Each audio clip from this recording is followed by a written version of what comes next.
Esses versículos descontextualizados, ou só jogados em cima da plateia, do auditório, da igreja, dos fiéis, sem uma explicação, porque o mundo que jaz no maligno, as coisas do mundo que não queremos e que rejeitamos, são as coisas pecaminosas. São as coisas estruturalmente pecaminosas, praticamente pecaminosas. E não as demais coisas. Não se trata do mundo cosmos, mas se trata do mundo social, pecaminoso. Esse mundo pecaminoso é que deve ser rejeitado. E vivemos neste mundo cosmos, mundo que é cheio de todas as barbaridades e ilicitudes e promiscuidades que você possa imaginar, que podemos imaginar. Por isso que devemos viver com vigilância, vigiando, com cuidado. Mas não simplesmente cruzar os braços ou se trancar dizendo que todo mundo, absolutamente tudo que há no mundo é rejeitável, não serve e eu não vou me envolver. É uma contradição.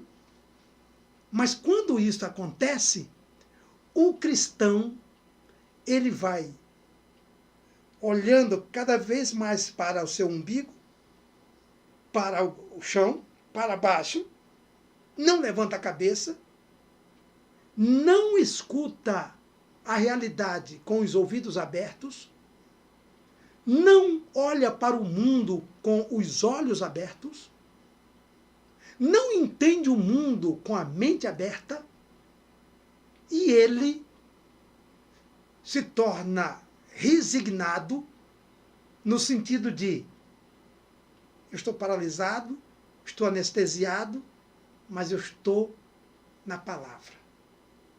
Não tenho nada, não quero nada, mas Paulo diz que é para eu pensar só nas coisas que são de cima. E Paulo diz que se tiver o que comer e com o que se cobrir, estejamos satisfeitos. Eu estou satisfeito. Às vezes eu não tenho nem o que comer de maneira devida. Às vezes eu não tenho nenhuma alimentação completa. Mas eu não estou pensando nisso. Eu estou levando a vida. Amém, Jesus? Tudo é da vontade de Deus. Deus está no controle. Amém. O que você acha disso? Será se você não já fez isso? Não já passou por isso? Não já ensinou assim? Ou foi ensinado assim? Por que você não entra no canal? Entre lá no canal e comente. Deixe a sua opinião. Conte lá a sua história. Fale. Você estará contribuindo com o canal. Se você me permite, vou hidratar a minha voz.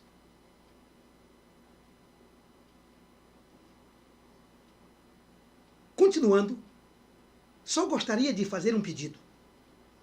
Se você entende que essa discussão é relevante, que esse conteúdo é contributivo, de alguma forma é contributivo para você, para o seu amigo, para a sua amiga, para seu esposo, sua esposa, seu pai, sua mãe, sua avó, seu avô, para alguém mais, por favor, compartilhe com os seus pares esse conteúdo, esse canal. Se você já está inscrito, muito obrigado.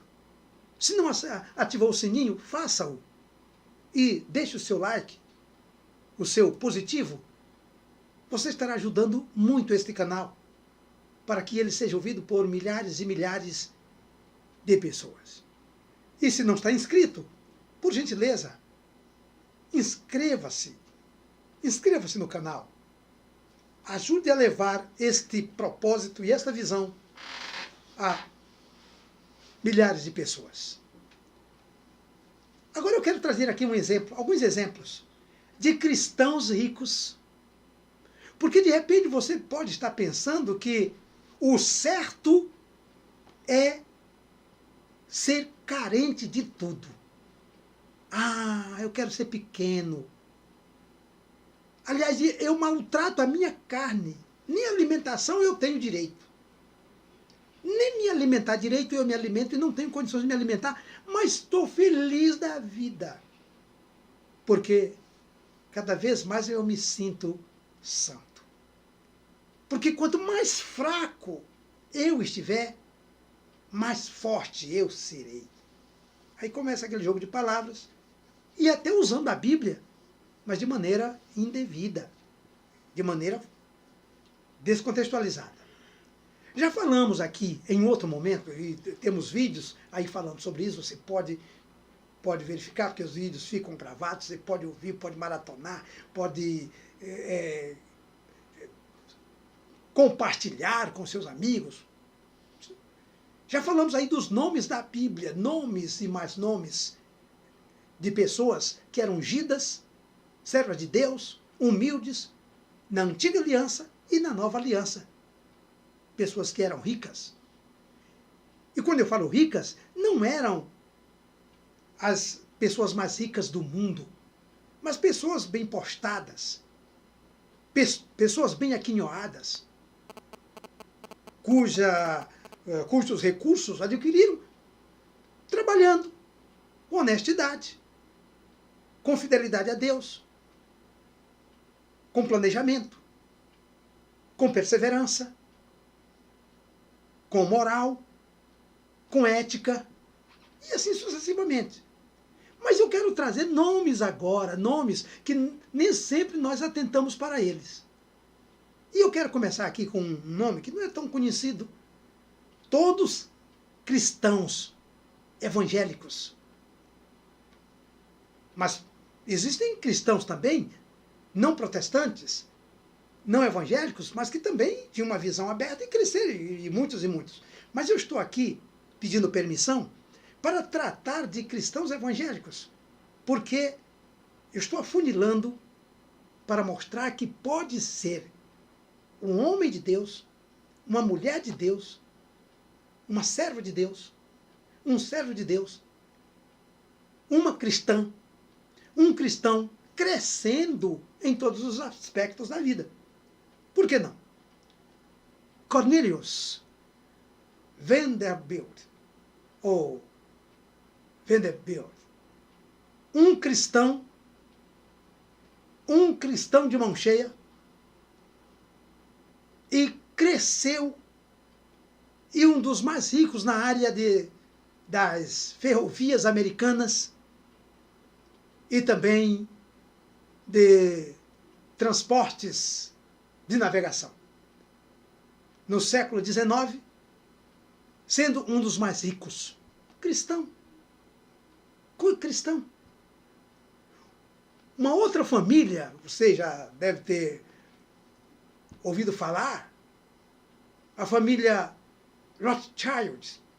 Rothschild. Talvez você tenha ouvido falar assim, Rothschild.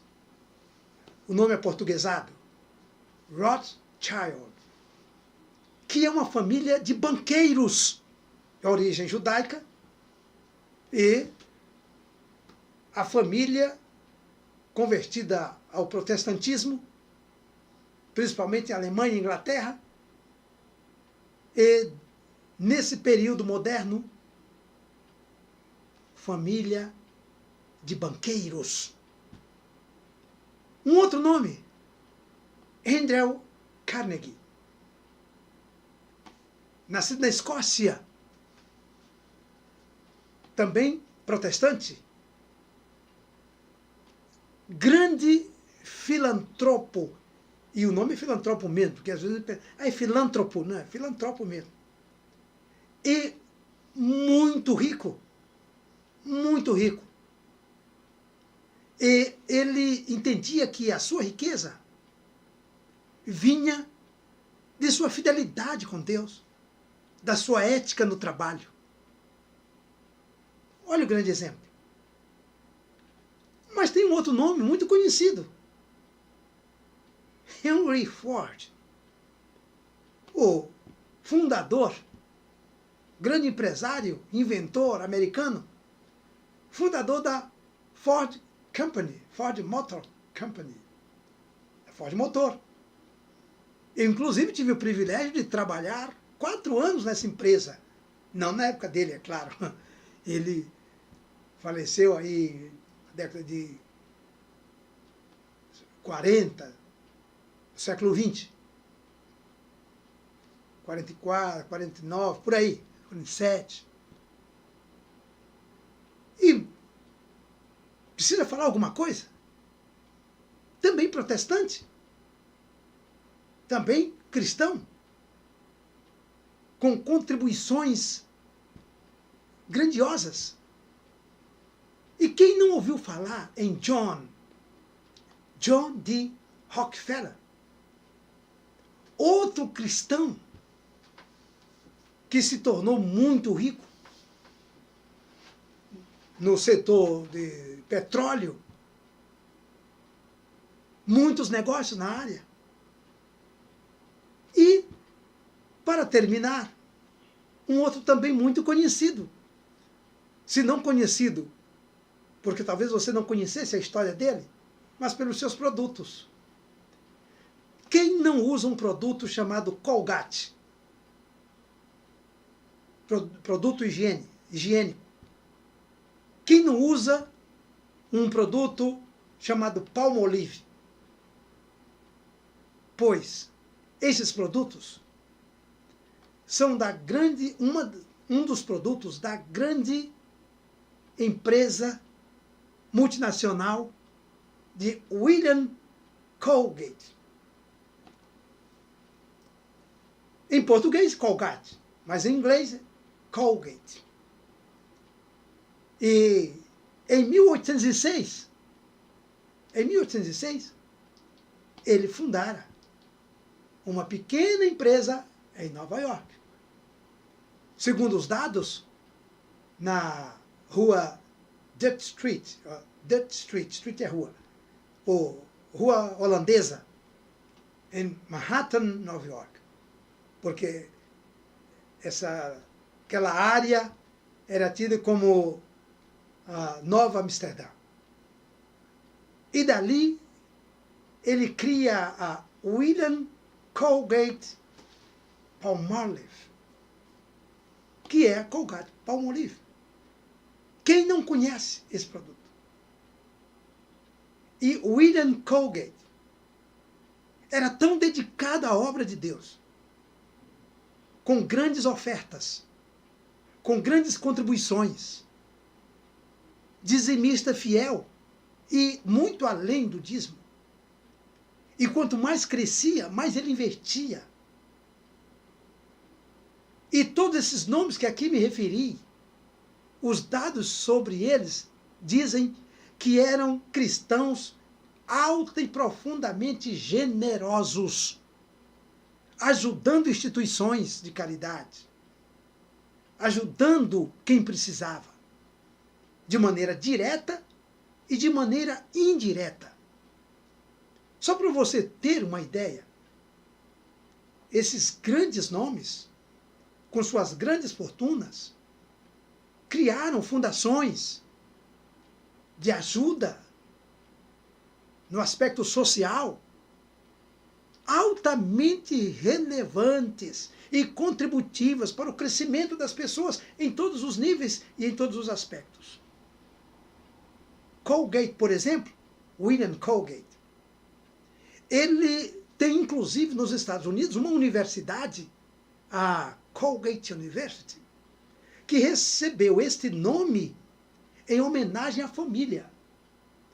Porque mesmo depois da morte de William Colgate, os filhos continuaram no mesmo diapasão, de mãos abertas, ajudando, contribuindo.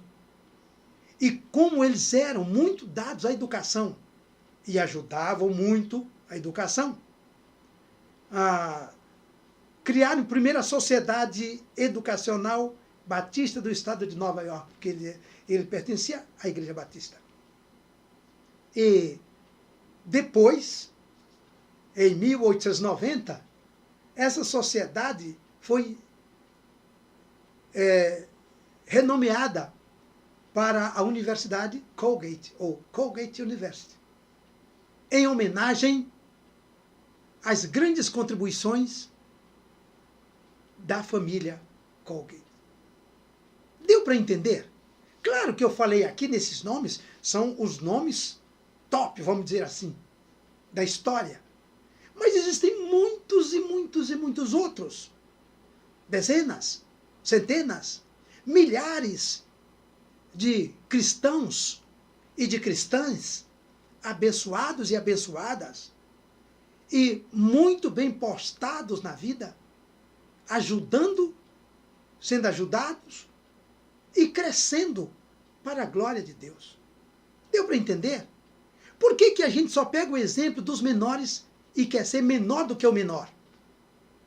Por que que a gente só pega o exemplo dos simples e quer ser mais simples do que os simples? Por que que a gente só pega o exemplo daquele que não é e quer ser menos daquele que não é? Se nós temos exemplos na Bíblia e exemplos na história que nós podemos ser mais do que somos, podemos ter mais do que temos e podemos saber mais do que sabemos. E em fazendo assim, não estamos em nenhum momento nos afastando de Deus. Pelo contrário, estamos em obediência a Ele, crescendo e crescendo. Por isso que esse canal é crescer e crescer. E eu quero continuar crescendo com você, e eu quero que você continue crescendo comigo, e que todos nós cresçamos para a glória de Deus. Paro por aqui, mas temos que ter a nossa palavra de oração. Nosso Deus e Pai, muito obrigado, Senhor.